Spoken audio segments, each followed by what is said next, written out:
don't know how people do the sex after marriage stage. Sex is as much a biological need as hunger for food and water. Oh. Yes, so if someone is not meeting it, there's already a lacuna, there's already a problem. So don't take my advice, but that is what I would do. Please do what your parents taught you. This is my opinion. Hi guys, Welcome to our podcast, Giggles and all. My name is Neki. And my name is Dami. On today's episode, we are going to be talking about the Naija woman, tradition versus transformation. We have a very wonderful guest here with loads of experience that is going to be giving us true value. You know, lessons from experience are just the best. So she's going to be dissecting our stories and giving us her own view on these topics. Yes, she's our one and only mama. Like, she's the mama of everybody. So when I mean mama, I mean she has all the experiences. Yes, she and does. we're so happy to have her, and we're so glad that she actually made our time to come and sit down here with us. Yes. So stay tuned, guys, because this episode is gonna be a banger. And the person we have with us here today is no other person than Chioma. Hey, thank you for having me. This is actually a pleasure. Yes. We are so excited that you took us because we know you are such a busy person. Taking out this time to come and have this conversation with us. Thank you. We appreciate it. Thank you. Anyways, guys, remember, if this is your first time viewing this or staying on our channel, please like, make sure to comment, share, and subscribe. Thank you to all our RGs. Thank you. We appreciate you guys for your views, for your likes, for your comments. Thank you for staying tuned to this channel. Exactly. All right, guys, so just to dive into the topic of today, we do some little icebreakers just to get to know our guests on a lighter note and to ease up the tension on everybody. Yes. So the first question we have for you is, tell us your story and what it's like being Chioma. Okay. So what has it been like being Chioma? You know how from the day you are born, everybody around you and yourself, from whenever you develop a conscience and when you realize, begin to be aware of your environment and who you are, you know that there's something different about you. So Chioma is different. Chioma is unique. Chioma is not normal. Yes. Word. Chioma is not normal. And being Chioma actually paused for a while. I would say for a 10-year period when I tried to be normal. And I wouldn't say those were not so awesome years, but those were the years that I had to learn how not being me would feel like. So when I got to that realization that, if you're not normal, there's no point trying so hard to be normal, I came back to being Chioma. And this is 11 years post reviving the not so normal Chioma, and it's been a ride. So who is Chioma? Chioma is, first of all, someone's daughter. Chioma is a sister to 5 brothers. Oh, wow. Yes. Chioma is a wife to 1 man. Yes. Chioma is a mom. For the past 16 years, Chioma has been a mom to 3 sons. Chioma is a friend. Chioma is a person. Chioma is me. Oh my god. That was such a, I wish I could introduce myself like that. Exactly. Like, that was too good. I don't know. I feel like if somebody asked me who is Patience, I'll have to think about it. But the way you delivered that speech, amazing. Chef kiss. Yes. Chioma, this is giving I know my identity. Exactly. And that is so great. So I think the second question we have is, if tradition were a person and transformation was another person, which would your younger self choose? So, my younger self would choose transformation.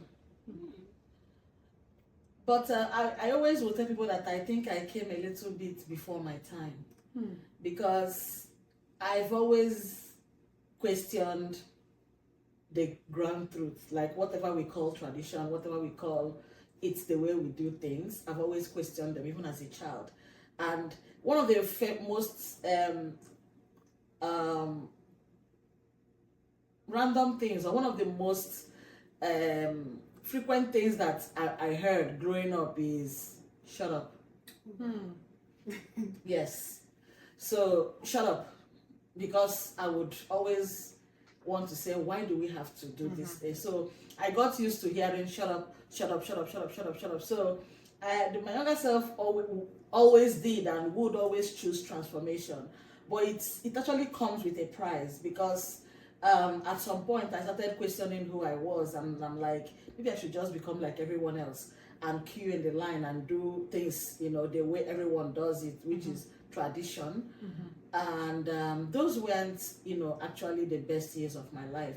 So transformation is always going to be the choice, because we're evolving. We may not be evolving as per what evolution theories say, from apes to man and all that, but we're evolving in the way we think, in the way we do things, in the way we even interact with each other. 20 years ago, we didn't have TikTok, we didn't have Facebook. Yeah. Sorry, we have Facebook, but it wasn't as it is now. Yeah. But now, people you see someone, a person would want to get your handles, would want to follow you and, interact with you in a different way. So if we are changing so much as a people, and in the way we communicate, the way we interact, why do we have to keep doing things the same way in the name of tradition? Yeah. I think that's such a valid view. Like, the world is changing, why don't we change and evolve to our real selves? Yeah, there's also a nuance to, the tradition, transformation, conversation. People would always, when I share my views, people would always be like, so should we throw away the way we do something? Like, no. Culture is the people's way of life. Tradition is the way we do things. But we can't keep doing things that don't serve us anymore. Exactly. Yeah, so we have to understand how to keep the essence of who we are, but find ways of executing or actioning them in ways that we don't keep recycling or carrying out mundane activities that don't serve anybody. Yeah, so understanding that nuance is actually the conversation that we all should be digging into. Yes. Yeah, and I also wanted to ask something to add up to the question. I feel like most times people always say that tradition is kind of like caging the Niger woman, which is why we're bringing this topic to you. I feel like sometimes in terms of like, okay, this is the way we do things, this is how we're supposed to do things, it has, made people not go to their full potential as a woman. They want to keep them. They're like, oh, you have to do this. A woman, I remember like, back in the day, they'll be like, oh, a woman is not supposed to go to school, your place is in the kitchen. Those kind of things. I feel like those things have ended up caging women. I wanted to hear your thoughts on that. Yeah, that's why I drive conversations around transformation and around evolution, because like I told you guys, I took a 10-year gap from being who I was created to be, my authentic self, because at some point it felt like I was fighting. It was me against the world, right? So those things, subtle things that people would tell you. Back then, when I was in college, people would tell me, Choma, with the way, with the views you have and the way you look at things, nobody will marry you. Exactly. It's always that line. Like, yes. Go feed them my house. Nobody will marry you. Yeah. Because nobody will marry you. Nobody will want to talk to you. But the funny thing about me is that when people say that they are lonely, like they don't have a man, I don't know what that means. From the day I became like sexually active or I don't know what it means to not have a man. With my loud views and my the way I am not normal. So I don't understand it. I don't know what it feels like. Like I don't know what loneliness feels like. I can't even describe it. So there is always somebody out there who is trying to put their head. Right, despite but I didn't even relate to all of that. What people were telling me, there's something called emotional contagion. The things you hear, the things you see, the environment you find yourself in, they affect your emotions. Exactly. They affect your thinking process. So that the way we present tradition, like you can or cannot do this as a woman, it's one of the greatest inhibitions, or kind of one of the greatest things that stands between women and achieving their full potentials. Yes. I wrote a post on my social media page this morning, or last night, shortly before I went to bed. There is a conversation going on right now in Anambra. Two powerful women are at each other's throat, and the conversation is very mundane. And I'm like, if in 2025, this is how the so-called emancipated political voices in the women's sector are still talking about things as mundane as bring your children for DNA and all that. Married my husband. Yes, I married my husband as a virgin and all that. If this is the people that we are supposed to be drawing the illiterate or the rural women out of mundane thinking, if this is the kind of conversations that they are having, what is the fate of that woman who never went into a classroom, who has never been in a political sector, who doesn't have experience? So every day I look at the women, in back home, and I feel bad. Yeah. I feel bad because the world is leaving so many of them behind. And most people don't get redemption. I got my redemption because I fought for it from that thinking. Yeah. Most women don't get a second chance. They don't get a redemption. They stay in that oblivion. They live in it. Yes. That is what breeds bitterness. Yes, exactly. When All people those say aunties. when people say I have a bitter mother-in-law, I have bitter sister-in-laws. When you are 60 and you're 70, and you look back at your life, all you've done is marry this man, bet his children, raise his children. Raise the kids. That's all. Nothing. And then the children get older, they are going to get married, they're going to leave. What have you done with your life? Exactly. So this is when you see them come into your home and say, the son I carried, I carried in my womb for 9 months, you want to take over. Man, if you had something more exciting to do with your life, exactly. you wouldn't be like, Exactly. I tell my children that I in the next 15-20 years, you guys should go and live your life. Be with whoever you want to be with, because I'll have so much to do. Yeah, exactly. I would have so much to do that I won't even have time to police, whether your wife is pounding yam for you, or exactly. if she's washing your clothes and all that. Like if I visit you, it's just to be like, hello, I hope you guys are okay, and I'm off to the next conference, or I'm off to the next. So the transformation is the gospel. Exactly. Yes, we keep the essence of who we are. We are family people. We are grounded. Exactly. I cook, I clean, but that is not all that is to me. Oh, You are giving this topic so like much life. so much life, like, because I think I agree with you. Those women, they lack purpose. Yes, Exactly, because that's why are you going to your child's house to go and say, oh, your wife did not do this. Your wife, you don't have anything to do with your if you child. had like Exactly. I have you've met my friend Jane. If you had something doing, she's in her 70s. She has so many things doing. She's either going scuba diving in Europe, or she's on this podcast, or she's invited to this talk, or she has something doing. I will use my mom as an example. My mom is retired, but she's busier than me. She's either in this one organizing one women event or one thing, or she doesn't have time to look at whether who did my brother get married to, or she doesn't have time. Exactly. So pursue that one thing. It doesn't have to be academics. It can be your business. It can be your craft. You maybe if you are a tailor, you get to the point where you are now invited to share your wisdom because you've been in this trade for 20-30 years. You bring your wisdom. If you are a chef, or for example, people will come to you to tell, ma'am, we want to see how we can bridge the way you guys did it and the way we're doing that. Someone will always want to have something to do with you. Exactly. But if you don't have purpose, all you did in your life was just be, you had. And the funny thing is that the men will chase after their dreams. Oh, it's true.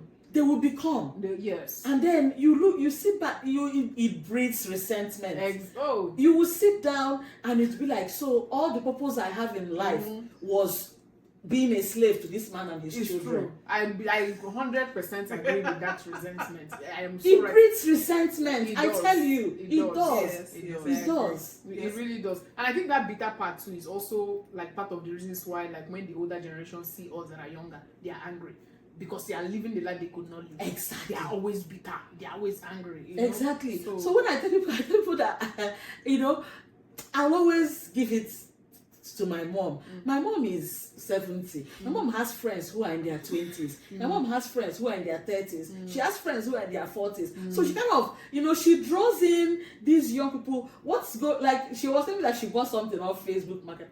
I'm like, you did what? Yeah, she has people that she follows on Facebook and she buys things from them.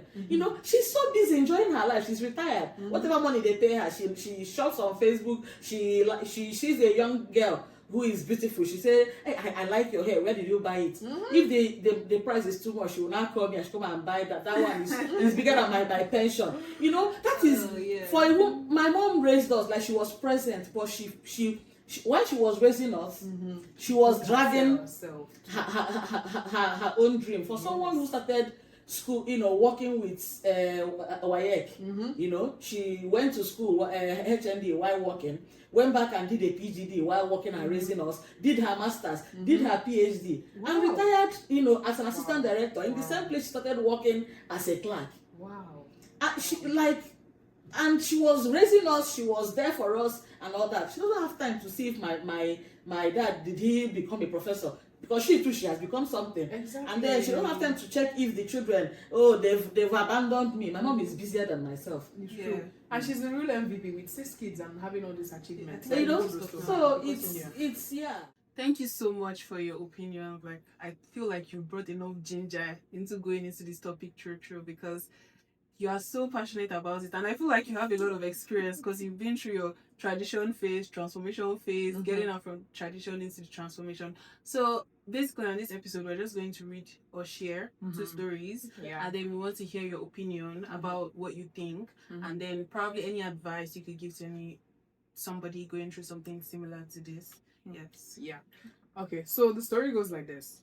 Hello, I need advice because my relationship just crashed in the most painful way. I followed my boyfriend abroad after he got a work visa. Back in Nigeria, he loved me because I was the perfect wife material, in quotes. I cooked, I cleaned, I supported him through all his hustles. In fact, people used to say, now this kind woman, they build man. But abroad life opened my eyes. I saw women sharing bills with their men, chasing careers, and not apologizing for being ambitious. I also started working, earning my own money, and for the first time, I felt independent. I wasn't waiting on him for everything anymore. That's when the trouble started. He said, babe, you've changed. You're no longer submissive. Your eye don't tear. He began comparing me to other Nigerian women abroad who still know their place. It got so bad that one night he told me point blank, I didn't bring you here to start competing with me. I need a wife, not a partner. So next thing, he packed out and started living with another Nigerian girl. Audacious. Someone who still cooks and kneels to serve him food. After all the sacrifices, he abandoned me because I refused to shrink myself back into the woman I used to be. So my question is this. Is it true that some Nigerian men only love you when you're struggling and submissive, but can't handle you once your eye don't tear and you start to grow? Or am I the only one who lost touch with tradition? We really have to sigh. Yeah, a really deep breath. This is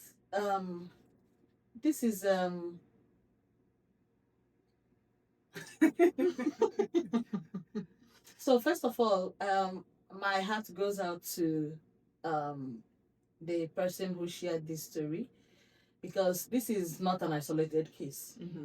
This is how most women, I don't want to say all because I don't have I haven't conducted a study that I have statistics, but most women who refuse to give up on their career, this is the story. This is the trajectory. Because initially you are going to want to be that person that everybody wants you to be. But if you're someone who has strong purpose, that purpose is always going to come to life. So I will tell this person that this relationship failed at the right time. Mm. I mean, I sympathize with you. I know what it means to dedicate your time, your energy, and to even shrink yourself because you want to work at something. And that is what our tradition makes of women. Hmm. So look at those years as years when you tried to be who you are not. Mm-hmm. And I will also want to bring in some nuance to this conversation. Maybe because of the research I do, Mm-hmm. I have come to the realization that two truths can actually exist. Of course. True. Yeah. And nothing is perfectly white, Mm-hmm. Yes. nothing is perfectly black. Yes. Exactly. There is always gray areas. Mm-hmm. Moving abroad does a lot of numbers to our minds. That is also where I said when we are transforming, we don't also throw away who we are. Yes. So I will tell you a story. When I moved here newly, Mm-hmm. there was this lady in my lab. She and her husband, they are here. They are not Africans. So she told me the husband was on his way back from a conference. I'm like, okay, you are going to go home to like make dinner and all that, and to welcome him. So like, I'm sure he's going to grab something to eat at the airport. It hit me on the face like, the traditional African, the normal African woman would want to, hey, this guy traveled, let me go home and make something. Like, I'm sure he's going to grab something in the airport and have for dinner. So, there is so much that happens out here in the Western country, in the Western world, that is not who we are. Okay. Yeah. And that is why I always tell people that when you want to marry someone, it's always safer to marry someone who has seen it all, who has understood, where to draw the line, True. right? Mm-hmm. So I know how it feels to come out here and see, oh, a woman can, a woman's voice is heard, a woman can be, and whatever she wants to be. So that voice, there are so many voices that are going to come alive in your head. But when you love someone, there are things that you do sometimes. It's not really shrinking yourself, but it's just like going the extra mile. Yeah. Mm-hmm. I know back home I used to do all the cooking and cleaning, Mm-hmm. but right now I cannot tell you I no longer cook and clean or like tend to my husband's need. Mm-hmm. But we've sat down and had a conversation about the workability of me being the most domestic person around and the impact it will have on my work, Mm-hmm. on my health, Mm-hmm. and on the joy that I bring in the home. That's such a good conversation. Yes. So we've sat down, and the traditional African man came to the US with me. It took him a while to understand that. I mean, what I do is that I make sure that we have soup, we have stew, we have food. Mm-hmm. Sometimes I cook 5 different flavors. Wow. I pack in the freezer. Mm-hmm. So it took my husband a while to realize how, he would go to the freezer to bring out food. Oh, wow. But at some point he had to learn it because Mm-hmm. I will be gone to the lab Yes. and I won't be back till very late in the night. Yes, times have changed. So are you going to stay hungry? Mm-hmm. Or the kids would come back? Thank God now my kids, like, they do the cooking and cleaning. So when they weren't up to doing that, the kids will come back and they are hungry and I'm not at home. Mm-hmm. Are they going to go to bed hungry? Yes. Mm-hmm. So the missing link in this story you shared is that conversation Okay. that didn't happen. Mm-hmm. And the fact that the man already has an alternative. Mm-hmm. So I feel this is him using this excuse to move on to someone he thinks is traditional. Yeah. But there is always going to be that shocker. True. There's always going to be that shocker because even the one you bring from the village, Yes. They will change. wakes up. Exactly. No? The demon you know is better than the Exactly. angel you don't know. There's always going to be that shocker. That Exactly. woman that is cooking, clean, and tending to you, unless she's not doing anything. Yes. And even when she's not doing anything, there's also a recipe for disaster because she has a lot of time on her hands to try out so many exciting things when you are working your ass off. Oh. Let's also be realistic. Land it. Yes. I'm trying to say this in a way that pleases the Lord so that, community gathering and everything, she has a lot of time on her hands. It's true. So it's always going to this is always going to blow up, but I'm happy for her. Let her breathe. Let her cry if she feels like crying, but let her pick up pieces of her life and move on. There is always going to be light at the end of the tunnel. Yes. And I mean he's not the only man with a functional penis around, so you'll be fine. Yeah. Whoa, my speech left me. my speech left me in the sack. All right, thank you so much, Yoma, for that exciting insights. Yes, Honestly, your take is powerful, and I'm so glad it was you that we brought to come and discuss this topic with us. So we're going to be reading the second story so that you can also give us your advice. For those people. Your advice is top notch. You should be selling it at this point. Exactly. You should create an ebook. You have a wealth of knowledge. Tap into the wealth. Yes. So our second story goes like this. Hi, I need your listeners' advice. So if you want, you could drop your comments in the comment section because listeners and everybody can put in their views. So, hi, I need your listeners' advice because I'm genuinely confused. I've been living in the UK for 6 years now, and one thing I've noticed is that dating abroad is no beans. The women here are independent to the core. Everything is my space, my money, my rules. If you try small Niger style, they'll quickly say you're controlling. My question is, what is Niger style? I've dated a few ladies here, but honestly, I don't feel like I'm getting that wife material vibe. Nobody kneels to greet, nobody believes in cooking for their man daily, and if you suggest it, they'll tell you to cook for yourself. Even splitting bills on dates is normal here, which to me feels somehow. Meanwhile, anytime I visit Nigeria, I see women who still carry tradition with pride. They cook, they respect their men, and they actually want to build a home. One of my friends even married a girl from Ibadan, and he swears he's never known peace like this before. Now, I'm seriously considering flying home just to marry a Nigerian woman because I feel like abroad women will never give me the kind of respect and submission I want. But my guys here are laughing at me saying I'll just end up with culture shock when she joins me abroad and I go tear. So the guy is stuck between A rock and a hard place. Yeah. So I think it all ties back to the conversation of tradition and transformation. Yes. Yeah. So this person is trying to import a culture from a different environment into a different environment. Yes. And believe you me, it's not going to work. Even if he went to the remotest part of Osun State or any state he wants, or Ebonyi State or Imo State. Osun will come for you. Or Imo State, I'm from Imo State. Even if he goes to the remotest part of Imo State to import the most unlettered woman and bring the person to a Western culture, give it time. Yeah.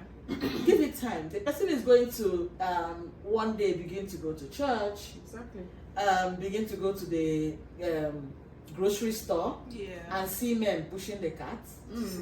The person is going to look out of the window and see men pushing their kids on the stroller. Even if you say, I don't want her to interact with anybody, the person is going to be able to see, unless this person is blind. And from seeing, you begin to ask yourself, what is going on? Yeah. And the person is going to read things on the internet. The person is going to see things, and they are going to wake up one day and ask themselves, am I a wife or am I a slave? Hmm. And when that question happens Mhm. and that light bulb goes on in somebody's mind, Yeah. there is no coming back. Yeah. Mhm.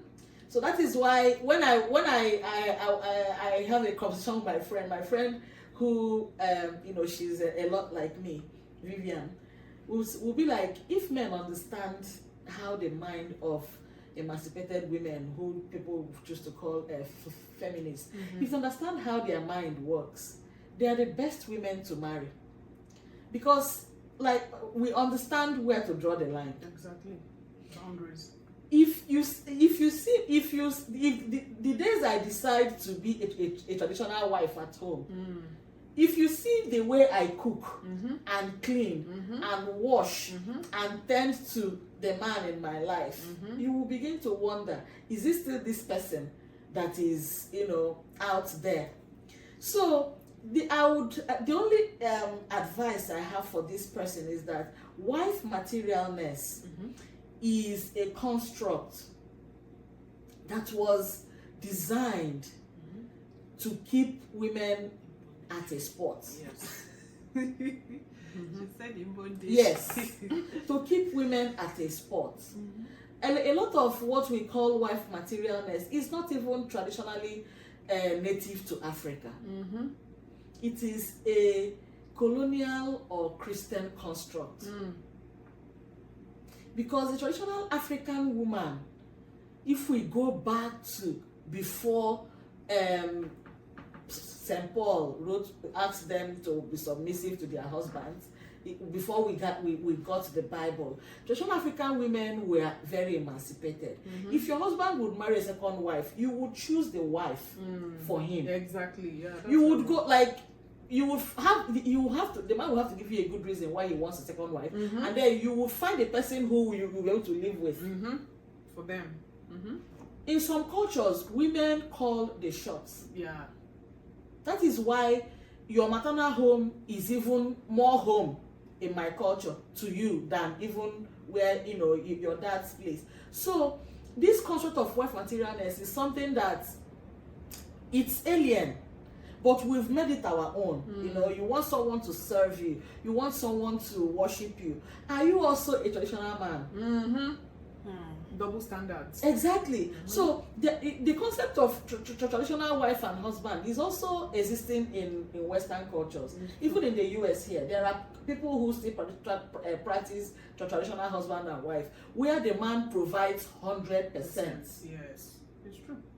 And the woman's only job is to cook, clean, fuck, and take care of the children. Whew. That is her job. She wakes up in the morning, she takes her bath, she makes up her face, she's pretty. Yes, looking pretty for the man. Yeah. And she goes to the kitchen, she makes breakfast, she's looking pretty. She's not rushing to carry her laptop or to find, her job is, whenever the man looks at me, I am prim and proper. Yes. I'm serving him food, I'm serving myself, so he can make a choice. Wow. But you are not ready to give me that level of comfort. Yes. Yet you want me to wait on you hand and foot. This brother needs some, he needs to tell himself some truth, some hard truth. And to realize that you make of your woman the type of wife material you want her to be. I think that is a very good way to hit the nail on the head. Honestly. And I think what my advice for that man is that thing that you're looking for, when you carry her and come to abroad, you'll find it now. Exactly. Yes. He'll because find people change. No, he will find it. That thing he's looking for. See, sometimes we think that we are special. When someone tells you, people tell you the experience, say no, it cannot happen to me. What makes you think that you're special? Yes, you are not. It's true. You are not an isolated case. This has happened to so many people. I even know people who when they came to marry them, they used to do like all this hair with thread. Yes, so I see them on social media now, and I'm like, Nah. what happened? Yeah. And and sometimes I think one thing those men don't understand is that the lady that you're going to marry in Nigeria, sometimes those people are married, they don't even love you. They're just looking for ways to come abroad. Yes. And then they will just come here and come and do one silly thing. But if you're marrying somebody here, at least you know that they don't marry you for your money. Like you guys are on the same pedestal. Some things are taken out from the picture. Then like going back home, and you don't even know who you are picking. You know, they will just answer you, sir. Until you know? And the funny thing is that people forget that everybody has an agenda. Oh, you are nailing this thing. Yes, everybody. You see, this person has an agenda. What makes you think that the person that you're going to meet does not have an agenda? True. So it's now your own agenda to make this person a domestic slave, and the person's agenda that is like, okay, let me find a way to emancipate myself. And then when you both of you get to that point, everything will end, and they say abroad marriage does not last. Who told you? Thank you so much, Yomi. You've done like a wonderful job at, you know, hitting the nail on the head and giving us the best advice for this person. Yes. We're so grateful. Thank you so much. And right now we're going to move quickly into the next thing. We're going to play a quick this or that game with you. Yes. So this or that game is just like a segment we do where you give us your preferred option. Is it this or is it that? So the first question that I asked for you: respect your elders versus respect is end. Respect is end. Respect is end. Period. Yeah. Yes, because I feel like there's so many. You know, there's a way coming from Nigeria where they say, "Oh, I'm older than you," even though when they are doing the like most mundane things. Yeah, respect is earned. I was having that conversation with my spouse, my husband, about our children. You know, there is a way you would treat a human being. They would respect you. Yes. Of course. So we usually mistake fear for respect. That is why someone who respects you will never tell you with all due respect, and they'll still, you know, they'll still take a swipe at you. Yeah, you only do that because you don't have respect for that person in the first place. Yes, exactly. Yes, so if you want someone to respect you, you have to earn it, and earning it means giving that person the respect that they deserve at their level, no matter the age or the level of exposure. I love it. The next question is early marriage versus late marriage. Okay. So there is no yes or no right or wrong answer here. Yeah. It's you have to figure out what works for you. Because I've seen people who married early who had a successful marriage. Yes. I've also seen people who waited because they wanted to be sure. They ended up still marrying anyhow. I've also seen people who waited and married late and married well. So the main question is, how are you finding your person, and how are you moving along the marital life with your person? Yeah, I think there's really no yes or no for anybody. But for you, what do you think? I mean, I married when I was 23. So early marriage. It was quite early. Yes. I didn't know 23 was early. Yes, for some people these days. But I used to think that maybe if I didn't marry at 23, maybe I won't even be married, because there's a lot going on in my head right now. So it just happens when it happens, and whenever it happens, let it be the right time. Okay. All right. So the next question is, what will people say versus what do I want for my life? Definitely, what do I want for my life? Because people are always going to say something. Yes. True. Your life is good, they're going to say something. It's bad, they're going to say something. So at the end of the day, I want to wear shoes that are comfortable for me. So what I want for myself. I love that. Agree. Yeah. All right. So the next question we have for you is sex before or after marriage? I don't know how people do the sex after marriage thing. Wow. Yes, because what if you marry the person and you guys are not sexually compatible? You know, because I already gave out a caveat that I'm not normal. I don't think what everybody thinks. So in my thinking process, I think people have sexual compatibility, and sex is as much a biological need as hunger for food and water. Oh. Yes. So if someone is not meeting it, there's already a lacuna. There's already a problem. So. Don't take my advice, but that is what I would do. Yes, this is her personal. Yes, please do what your parents taught you. This is my own view. Yes. So my next question is submissive wife versus independent boss lady. I think that's tricky. Yeah, this is one of those questions too where I think both terms are kind of filter, fluff, words used, to kind of create some sort of a stereotype. Nobody goes by all those kind of things. So find a nice person to be a nice person as a wife, and also find a nice person to be with. Because people who you consider boss ladies might actually be the sweetest people to live with. Yes. The same way people you consider submissive might actually be tigers at home. So Okay. So our last question before we round up this amazing episode, well, on this or that segment, is keep quiet to keep peace versus speak up and risk wahala. No, we're having that conversation. We're having the conversation. Okay. Yes. We're having the I'm not keeping quiet. We're having we're having the conversation. We're here for the problem. Yes, we will talk about it as uncomfortable as it feels. That's the work I do. Talk about uncomfortable things. Yes. Yes. It was so lovely hearing from you and having your wisdom. Because it's not just takes. This is wisdom that you've literally dished out on our episode. Exactly. Yes. Exactly. So thank you so much for those amazing takes. So we're at the end of this episode and we're kind of like rounding off. And so we play this very quick game with our guests, the game of 3, 2, 1. So what are 3 things you're loving right now, 2 boundaries you protect, and 1 thing you wish you knew 5 years ago? 3 things I'm loving right now. Yeah. First of all, my hair. Ooh. Yes. Yes.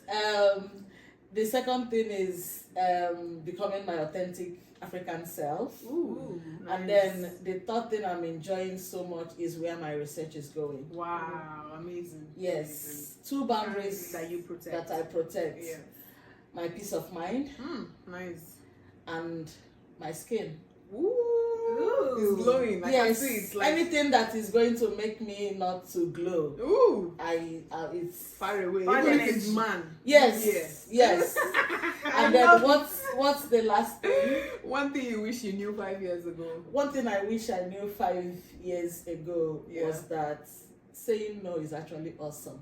Ooh. I Yes. think I should apply that in my life. Yes. I also feel like everybody that has come here has said boundaries they're protecting is their peace.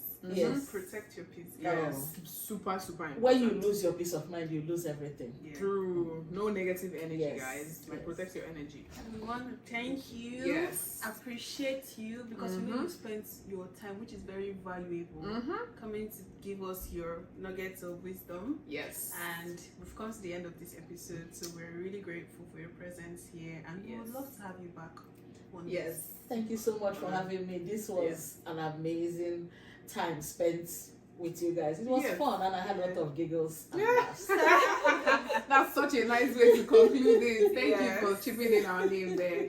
So guys, make sure you stay tuned in this channel. So we have all the drama for you guys, all the amazing nuggets of wisdom, from our amazing guests. Thank you so much, guys, for staying tuned to this channel, for your subscriptions, for your likes.